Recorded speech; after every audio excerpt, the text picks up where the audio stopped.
Friends, good morning. Welcome to my YouTube channel learn English with Mangilal में आपका स्वागत है। हम अपना नाउन टॉपिक पढ़ रहे थे और इस नाउन टॉपिक में आज की क्लास में हम जो पिछले वाला था उसके आगे वाला हम पार्ट पढ़ेंगे। और पिछले वाले पार्ट में पिछले वाले जो वीडियो तो पिछली वाली क्लास उसके अंदर हम पढ़ रहे थे एपोस्ट्रोफी कि कहाँ पर एपोस्ट्रोफी यूज़ करनी चाहिए, कहाँ पर नहीं यूज़ करनी चाहिए। ठीक है, तो उसमें से एक नियम है कि जो निर्जीव होते हैं, निर्जीव जैसे कि अगर यहाँ तो मैंने लगा ली, जैसे कि लिखा राम्स बैग, तो राम के साथ एपोस्ट्रोफी यूज़ करें तो ये तो क्या है, लिविंग थिंग है, सजीव है। तो हमें निर्जीव के साथ में एपोस्ट्रोफी का उपयोग नहीं करना चाहिए, इस बात का ध्यान रखना पड़ता है। और कुछ लेकिन कई कुछ ऐसे फ्रेज होते हैं, जैसे कि मैंने कहा जैसे कि एक हफ्ते की छुट्टी, तो हम ऐसे कहते हैं ना, अ वीक्स हॉलीडे। तो यहाँ पर तो हो सकता है जैसे कि मैंने कहा अ ईयर्स टाइम, एक साल का टाइम, एक हफ्ते की छुट्टी। ठीक है, इसी तरह कहते हैं कि हम एक दिन का मैच है तो हम कहते हैं अ डेज।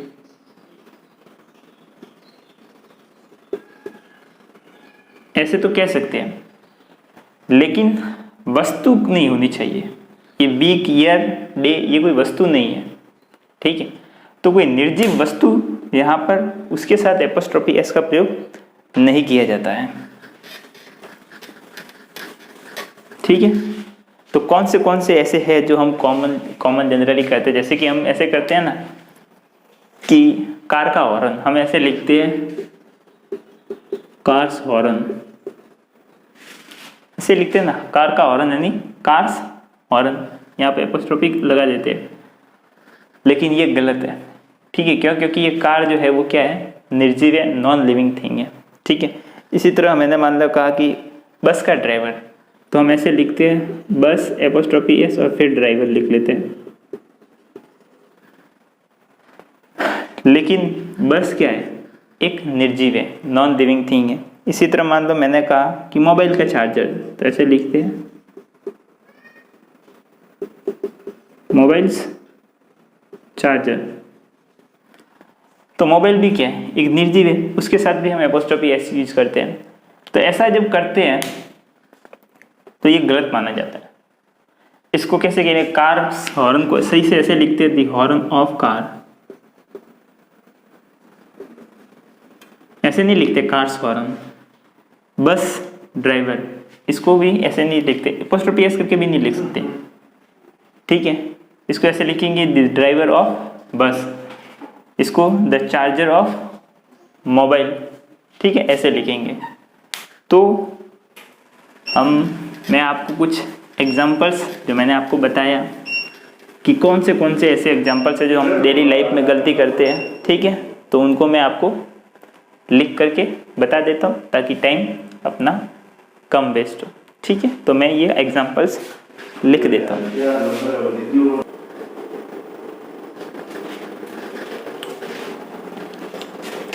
तो यहाँ पर मैंने वो एग्जांपल्स लिखे हैं कि निर्जीव है, उसके साथ में एपोस्ट्रोफी एस का प्रयोग नहीं हो रहा। देखो, हम कहते हैं कई बार टेबल्स लेग, यानी टेबल के चार और टांगे होती है, तो हम कहते हैं कि टेबल की टांगे यानी कि टेबल्स लेग, लेकिन टेबल्स के साथ हम एपोस्ट्रोफी एस लगाते हैं, जो कि गलत है, यानी कि ये गलत है। सही क्या होगा, द लेग ऑफ टेबल। ठीक है, मैंने नियम भी लिखा है कि निर्जीव वस्तुओं के साथ एपोस्ट्रोफी एस का प्रयोग नहीं करते हैं, ऑफ का प्रयोग करते हैं। जैसे कि कार्स हॉर्न यानी कि गाड़ी का हॉर्न, तो कार निर्जीव है इसलिए एपोस्ट्रोफी एस का प्रयोग इसके साथ नहीं करेंगे, ये गलत होगा। सही क्या होगा, द हॉर्न ऑफ कार। इसी तरह बस ड्राइवर, तो बस ड्राइवर नहीं होगा, द ड्राइवर ऑफ बस ये होगा, ये गलत होगा। स्कूल्स बस यानी स्कूल की बस कहते हैं, ये स्कूल बस है, तो स्कूल्स बस गलत होगा। सही क्या होगा, द बस ऑफ स्कूल। इसी तरह मोबाइल्स चार्जर, इसका क्या होगा, द चार्जर ऑफ मोबाइल। क्यों? क्योंकि स्कूल और मोबाइल दोनों निर्जीव हैं। फैमिलीज मेंबर ये नहीं होता, ये गलत है। सही क्या होता है, द मेंबर ऑफ फैमिली। इसी तरह इंग्लिश टीचर नहीं होगा, इंग्लिश टीचर, इसका क्या होगा, द टीचर ऑफ इंग्लिश। ठीक है, और ये एरर में यही आती है, दूसरा और कोई नहीं आता बस। अब जैसे कि यहाँ कार्स हॉर्न है, वहाँ बस का हॉर्न कर देंगे, या टेबल लेग है वहाँ चेयर लेग कर लेंगे। ठीक है, तो ये बस, तो ये सिंपल सी बात है। बाकी लगभग मोबाइल चार्जर है वहाँ लैपटॉप चार्जर कर देंगे। पर यही है 5-6 जो कंपटीशन एग्जाम में बहुत बार घुमा फिरा के देते हैं और हम गलत कर देते हैं। ठीक है, और लोगों को पढ़ने में ये गलत भी नहीं लगता, क्योंकि बोलते वक्त ऐसे ही बोलते हैं। ठीक है, और ये एकदम सही लगता है कि ये सब सही नहीं है, सही ये है। ठीक है, इसी तरह मतलब ये भी है कुछ फ्रेजेज जिसके साथ हम देखो, समय, स्थान और वजन प्रकट करने वाली संज्ञाओं के साथ भी संबंध कारक का प्रयोग होता है। संबंध कारक यानी कि एपोस्ट्रोफी। ठीक है, मतलब समय बता रहा है, स्थान बता रहा है, वजन बता रहा है, तो भी हम एपोस्ट्रोफी यूज़ करेंगे। कैसे, जैसे कि अ डेज मार्च, एक दिन का मार्च। ठीक है, अ वीक्स हॉलीडे, एक वीक का हॉलीडे। इन अ ईयर्स टाइम, एक साल के समय में। अ स्टोन्स थ्रो, यानी कि ये दूरी बता रहा है, स्थान बता रहा है कि एक पत्थर जाए इतना दूर। अ फुट्स लेंथ, एक फुट की लंबाई। अ पाउंड्स वेट, एक पाउंड जितना वजन। ठीक है, और कभी कभार ऐसे भी होता है। ठीक है, ये वाले भी फ्रेज है जिसके अंदर एपोस्ट्रोफी लगती है। एट हिज फिंगर्स एंड, यानी कि जहाँ उसकी फिंगर ख़त्म होती है। फॉर मर्सीज सेक, यानी दया के लिए। For his heart's content. At his wit's end, a boat's crew. ठीक है, तो यहाँ पर जो ऐसा है, इनके साथ भी एपोस्ट्रोफी का प्रयोग लगता है। ठीक है, तो ये हमारा नियम है। आप इसको रूल फर्स्ट कह सकते हो, वैसे पहले भी लिखाए हैं, लेकिन इसी रूल के कुछ अपवाद भी है। मैंने ये जो रूल बताया ना आपको कि ये निर्जीव के साथ में एपोस्ट्रोफी, मतलब क्या कहते हैं कि निर्जीव के साथ में एपोस्ट्रोफी नहीं लगती, लेकिन इस नियम का अपवाद भी है कि वहाँ निर्जीव है फिर भी एपोस्ट्रोफी लगती है। ठीक है, तो मैं साइड में हो जाता हूँ, आप इतना उतार लीजिए, फिर मैं लिख देता हूँ कि कहाँ कहाँ पर निर्जीव के साथ भी एपोस्ट्रोफी का प्रयोग किया जाता है।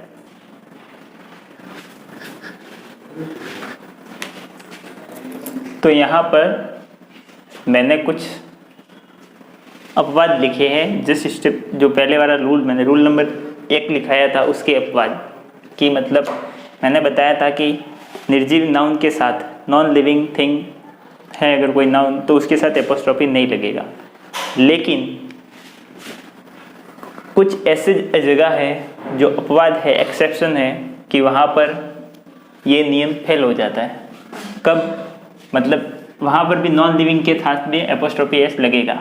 कब, जब हम निर्जीव का मानवीयकरण करते हैं। मानवीयकरण कैसे, देखो हम ऐसे कहते हैं कि सूर्य का क्रोध, अब सूर्य है वो तो निर्जीव है, तो उसको थोड़ी क्रोध आएगा, नहीं आ सकता, क्योंकि क्रोध इंसान को आता है। तो हम सूर्य को इंसान मानकर, यानी कि सूर्य का क्या कर रहे हैं, मानवीयकरण कर रहे हैं, पर्सोनिफिकेशन कर रहे हैं। तो सूर्य को इंसान माने तब सूर्य का क्रोध, ये बताने के लिए हम सन्स फ्यूरी लिखते हैं। फ्यूरी का मतलब होता है क्रोध। ठीक है, आपने मूवी देखी होगी फास्ट एंड फ्यूरियस, तो वो जो फ्यूर जो है मेन वर्ड वो गुस्से के लिए आता है, फ्यूरियस यानी कि गुस्सा, गुस्से वाला। ठीक है, तो फ्यूरी का मतलब होता है क्रोध। अब है प्रकृति का प्रेम, तो प्रकृति पूरा है, एक वस्तु है, हम कह रहे हैं, तो प्रकृति को इंसान मान रहे हैं यहाँ पर।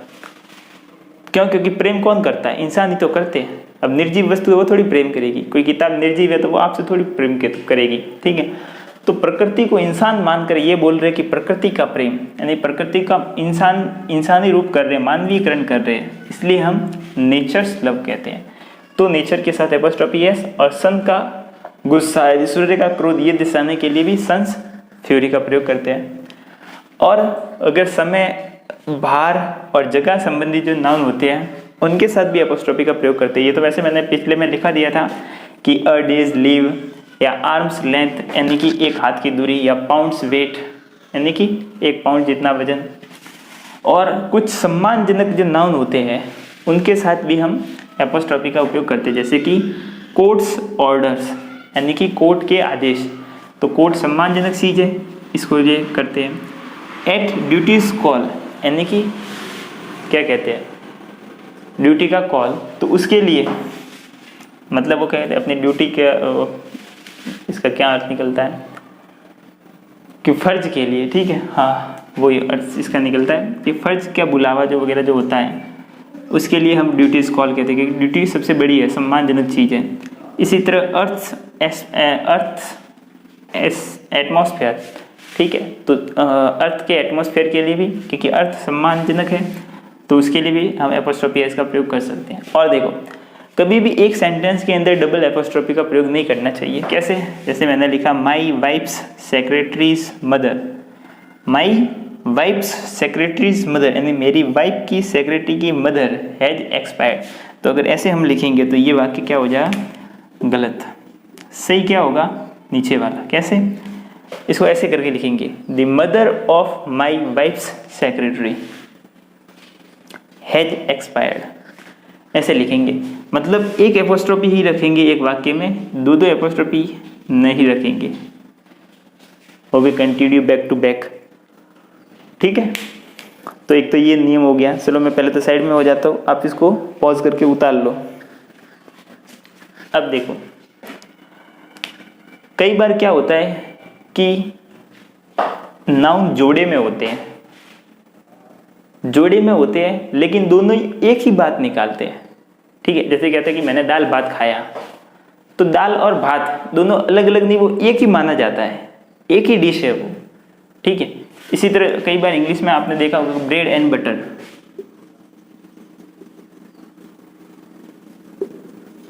ये साथ में ही बोला जाता है और दोनों को एक ही माना जाता है। इसी तरह टाइम एंड टाइड, इसी तरह स्लो एंड स्टडी, ठीक है। इसी तरह मतलब और भी होते हैं, मतलब जैसे कि क्राउन एंड ग्लोरी, ठीक है, राइस एंड करी। तो ये जो है इसमें क्या दो दो चीजें, ये है, ये नाउन है, ये नाउन है, ये नाउन है, ये नाउन है, ये नाउन है, ये नाउन है, ये नाउन है और ये नाउन है। ये दोनों अलग अलग नाउन एंड से जुड़े हुए हैं, लेकिन होता क्या है कि इनका अर्थ एक ही निकलता है। टाइम एंड टाइड का भी एक ही अर्थ निकलता है, स्लो एंड स्टडी का भी एक ही अर्थ निकलता है, राइस एंड करी का भी एक ही अर्थ निकलता है, क्योंकि ये हमेशा ही साथ में ही प्रयोग में आते हैं। तो जैसे कि हम ऐसे कहते हैं ना कि Ram and Sita is going to school, तो ये गलत होता है। क्यों? क्योंकि राम और सीता ये दो जने हैं और एंड से जुड़ रहे हैं, तो यहाँ पर इज नहीं आके यहाँ पर आएगा आर, ठीक है। तो दो नाउन जब एंड से जुड़ते हैं तो वो प्लूरल नाउन लेते हैं, प्लूरल वर्ब लेते हैं, ठीक है। लेकिन ये कुछ ऐसे वर्ड होते हैं जो हमेशा साथ साथ में ही प्रयोग आते हैं और दोनों एक ही बात को बताते हैं, ठीक है।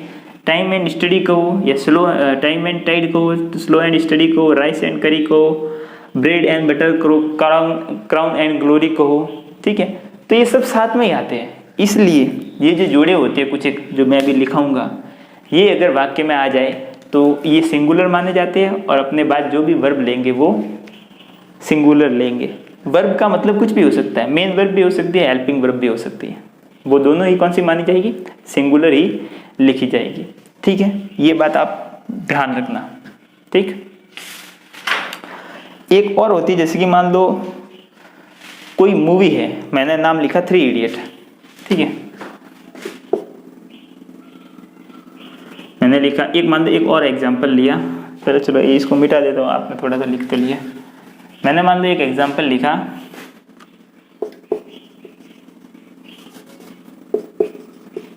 3 books were given to me, ठीक है, यानी 3 बुक्स मुझे दी गई। तो यहां पर 3 बुक्स थी, तो यहां पर क्या आया? वर। लेकिन मान लो किसी ने मुझे, मैंने एक फिल्म देखी और उस फिल्म का नाम है 3 इडियट, मैंने लिखा मैंने इसे लिखा 3 इडियट, और खाली जगह गुड मूवी। तो यहाँ पर भले ही 3 इडियट्स लिखा हुआ है, लेकिन ये क्या है, एक फिल्म का नाम है, ठीक है। या फिर अगर मान लो आपने एक बुक का नाम सुना होगा 3 मस्कीटो, ठीक है, 3 मॉस्किटो, तो वो बुक का नाम है। तो 3 मॉस्किटो खाली जगह इंटरेस्टिंग बुक लिखा मैंने।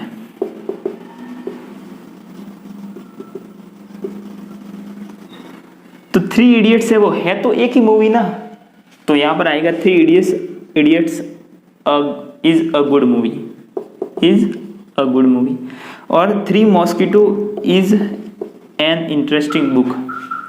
तो देखो ये क्या है, ये नाउन नहीं है, ये प्रॉपर नाउन है, यानी कि ये किसी मूवी का नाउन है या किसी बुक का नाम है, ठीक है।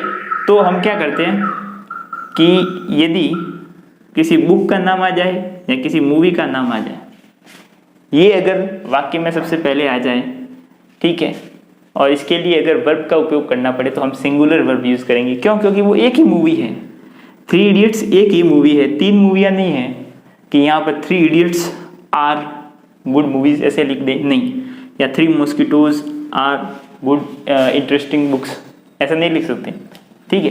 तो यहाँ पर तो लिख सकते हैं 3 books were given to me, क्यों? क्योंकि ये नाउन है और कॉमन नाउन है। लेकिन यहाँ पर ये क्या है, प्रॉपर नाउन है, ये किताब या मूवी के नाम है। तो यदि ये अगर आ जाए किताब या मूवी के नाम, तो उसके नाम के साथ सिंगुलर प्रयोग करेंगे वर्ब को, ठीक है। तो मैं साइड में हो जाता हूँ, और जो मैंने अभी आपको बताया कि ये वाला नियम और ये वाला नियम, मैं इसको लिख देता हूँ, ठीक है।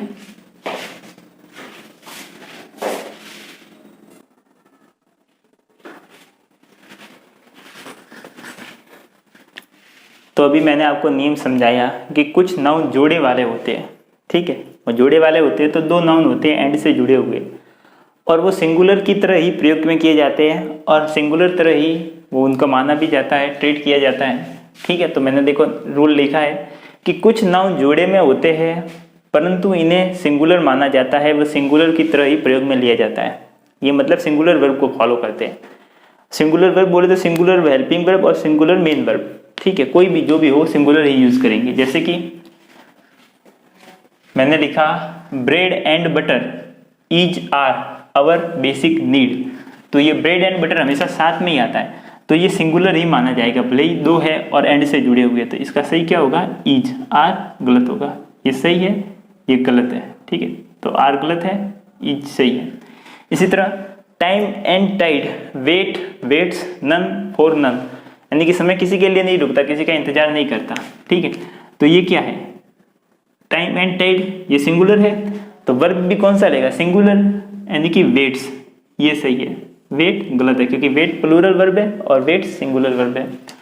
स्लो एंड स्टडी, यानी कि निरंतर और लगातार प्रयत्न करने वाला ही जीतता है, तो स्लो एंड स्टडी विन या विंस द रेस, तो ये सिंगुलर माना जाता है, इसलिए विंस सही होगा, न कि विन, क्योंकि विंस सिंगुलर वर्ब है। हॉर्स एंड कैरीज, घोड़ा और गाड़ी, जो तांगा होता है घोड़ा गाड़ी, is are the medium of transport, तो क्या होगा, घोड़ा गाड़ी इसको एक ही माना जाता है, तो इज सही होगा, आर गलत होगा। क्राउन एंड ग्लोरी इज और आर अवर वीकनेस, तो ये क्या होगा, ये भी सिंगुलर है, तो इज माना जाएगा सही, आर गलत माना जाएगा। राइस एंड करी, ये डिश होती है, ठीक है, राइस एंड करी इज और आर माई फेवरेट डिश, तो क्या होगा, इज, ये सही होगा, आर गलत होगा, क्योंकि इसको क्या माना जाता है, singular. Hue and cry is are not allowed here, ठीक है, तो ये भी सिंगुलर माना जाएगा, इसको नहीं यूज नहीं करेंगे, ठीक है।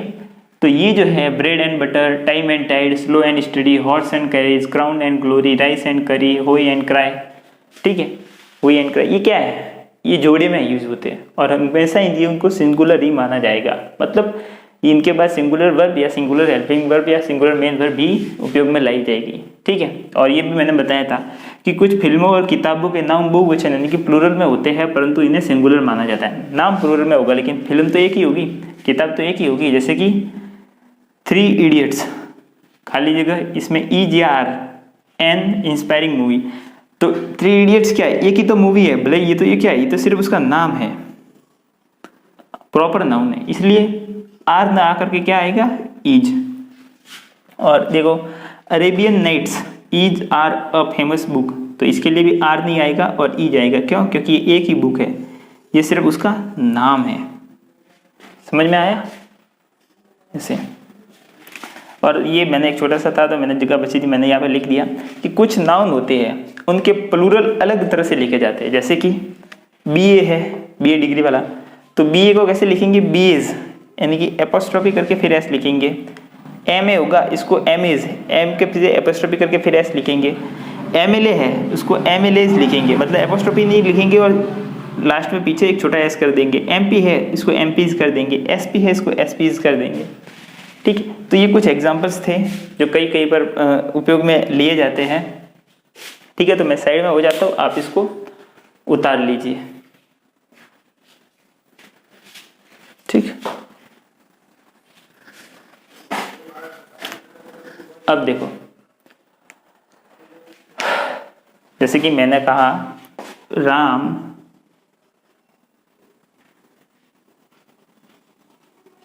And Sita are going to school.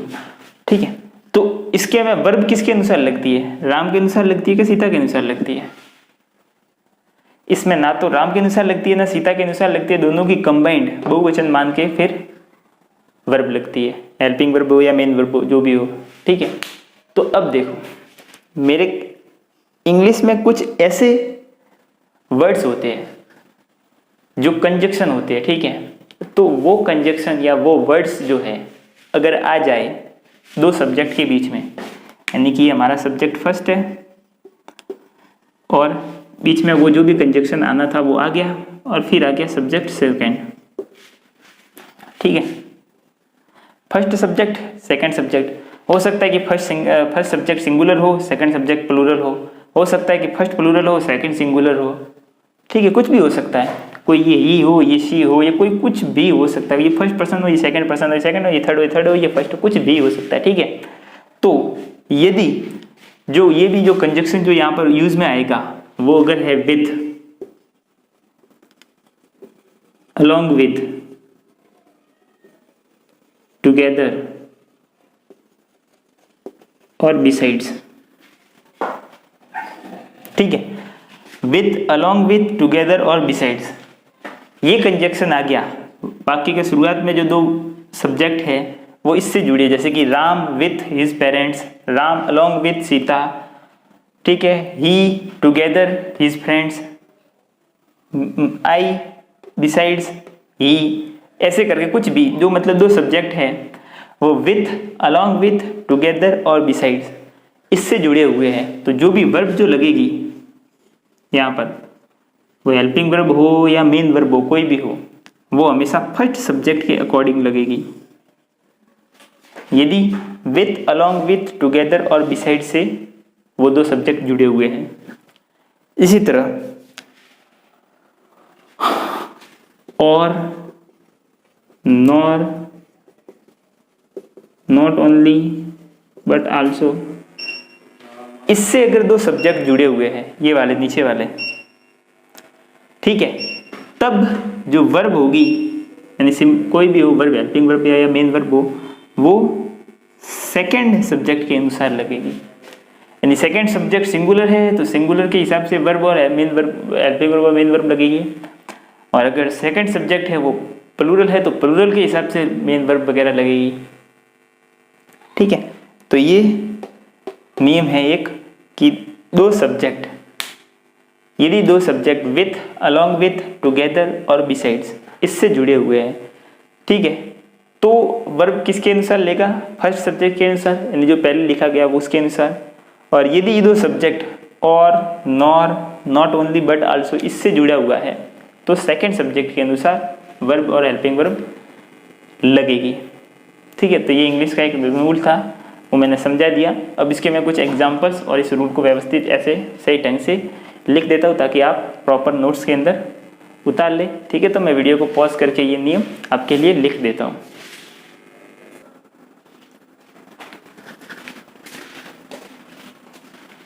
अब देखो, जो मैंने आपको नियम पढ़ाया था वो मैंने यहाँ लिख दिया। अगर दो noun with, along with, besides, together आदि से जुड़ी हुई हो तो वर्ब पहले नाउन के अनुसार लगेगी। और विद, अलोंग विद, बिसाइड्स और टुगेदर का क्या अर्थ होता है मैंने यहाँ लिख दिया है। तो देखो, Amit with his parents were standing near hospital. तो क्या ये वाक्य सही है? देखो, जुड़े किससे है? विद से। तो विद से अगर जुड़े तो पहले वाले नाउन के अनुसार वर्ब लगेगी। और पहला वाला नाउन क्या है? अमित। और अमित क्या है? सिंगुलर। तो क्या यहाँ पर वर आएगा? नहीं, यहाँ पर वर नहीं आएगा, यहाँ पर आएगा वॉज। ठीक है, क्यों? क्योंकि दोनों नाउन हैं अमित और हिज पेरेंट्स, ये किससे जुड़े हुए हैं? विद से। और विद से जुड़ने पर फर्स्ट वाले सब्जेक्ट, फर्स्ट वाले नाउन के अनुसार वर्ब लगती है। अब देखो, PM minister with, PM along with his ministers are going to Delhi. अब देखो किससे जुड़े हुए हैं? अलोंग विद से। और अलोंग विद से जुड़े तो पहले वाले नाउन के अनुसार वर्ब लगनी चाहिए, यानी कि पीएम के अनुसार वर्ब लगनी चाहिए। तो पीएम के अनुसार लगेगी तो आर आएगा क्या? नहीं, आर गलत है। क्या आएगा? इज आएगा। PM along with his minister is going to Delhi. अब देखो, I besides you are in the city. तो देखो, ये बिसाइड्स है और बिसाइड्स है तो किसके अनुसार लगेगी? आई के अनुसार वर्ब लगेगी। और यहाँ पर इसने किसके अनुसार लिखी है? यू के अनुसार, जो कि क्या है? गलत। यहाँ पर क्या आएगा? एम। ठीक है, ऐसे एरर बनते हैं और ऐसे आपको ध्यान रखना है। यदि दो नाउन और, nor, not only but also आदि से जुड़े हुए हो तो वर्ब दूसरे नाउन के अनुसार लगेगी। अब देखो, आई और you are responsible for the loss. ठीक है, तो इसके अंदर और है तो सेकंड वाले नाउन के अनुसार लगेगी। और सेकंड वाला नाउन यू है और तो यू के अनुसार आर यहाँ पर एकदम सही लिखा हुआ है। अब देखो, Ajay nor his father was in the bus. तो नॉर है तो हिज फादर के अनुसार लगेगी। तो हिज फादर सिंगुलर है तो यहाँ पर वॉज सही है। Not only Amit but also his friends are going to picnic.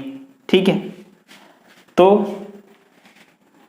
Amit, ना तो अमित ना ही उसके दोस्त पिकनिक के लिए जा रहे हैं। तो यहाँ पर भी फ्रेंड्स के अनुसार लगेगा। तो यहाँ पर आर एकदम सही है, यानी कि इन तीनों में उसने गड़बड़ करके दी थी सेंटेंस के, इस तीनों में तीनों ही सही करके दिए। अगर मान लो यहाँ पर अगर जैसे कि एम होता, ठीक है, मान लो सपोज कि यहाँ पर एम होता तो क्या करते? जो एम जो होता तो एम यहाँ पर गलत होता, यहाँ पर क्या होता? आर सही। क्यों? क्योंकि जब not only but also say जुड़े तो हम सेकंड वाले नाउन के अनुसार लगाएंगे, यानी कि फ्रेंड्स के अनुसार आर लगाएंगे। ठीक है, ऐसे करके। अब देखो, एक और छोटा सा जगह रही तो मैंने एक रूल लिख दिया कि यदि रुपी व नोट एक साथ आए तो रुपी हमेशा सिंगुलर रहेगा, लेकिन नोटों की संख्या एक से अधिक हो तो नोट को प्लूरल में करते हैं। ठीक है, जैसे कि he gave me 300 rupee notes. तो रुपी को तो क्या लिखा? सिंगुलर। और 3 था तो नोट को क्या कर दिया? नोट्स। तो कभी भी रुपी और नोट दोनों आ जाए तो हम रुपी को कभी भी रुपीस नहीं करेंगे, नोट को अगर एक से ज्यादा है तो हम नोट करेंगे। ठीक है, तो ये नियम था। चलो मैं साइड में हो जाता हूँ, इसको एक बार आप वीडियो को पॉज करके लिख लीजिए। तो यदि आपको मेरा पढ़ाना अच्छा लगा हो, मेरे द्वारा समझाए गए नियम आपको सभी अच्छे ढंग से समझ में आए हो, ठीक है, तो इस वीडियो को जरूर लाइक करना, कमेंट सेक्शन में भी बताना और अपने दोस्तों के साथ भी इस वीडियो को शेयर करना। ठीक है, तो मिलते हैं अब नेक्स्ट वीडियो में। तब तक के लिए आप सभी को जय श्री कृष्णा, जय श्री राम, आप सबको प्रणाम। Okay bye, take care.